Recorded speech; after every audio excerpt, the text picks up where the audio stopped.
ദുഃഖവാർത്ത. പ്രമുഖ താരം അന്തരിച്ചു. പ്രണാമം അർപ്പിച്ച് കായിക ലോകം. മുൻ ഇന്ത്യൻ ക്രിക്കറ്റ് താരം സയ്യിദ് ആബിദ് അലിയാണ് അന്തരിച്ചത്. 1967 ഡിസംബറിൽ അയർലൻഡിൽ ഓസ്ട്രേലിയക്കെതിരെയായിരുന്നു സയ്യിദിൻ്റെ അരങ്ങേറ്റ മത്സരം.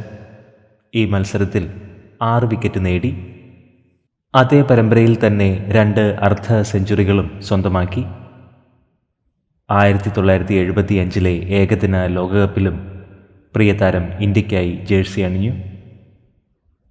83 വയസ്സിൽ അമേരിക്കയിൽ വെച്ചാണ് പ്രിയതാരം അന്തരിച്ചത്. പ്രണാമം അർപ്പിച്ച് നിരവധി പേരാണ് ഇപ്പോൾ സോഷ്യൽ മീഡിയയിൽ എത്തുന്നത്. കായിക ലോകത്തിന് കനത്ത ഒരു നഷ്ടമാണ് സംഭവിച്ചിരിക്കുന്നത്. ആത്മാവിന് നിത്യശാന്തി ലഭിക്കട്ടെ എന്ന് നമുക്ക് പ്രാർത്ഥിക്കാം.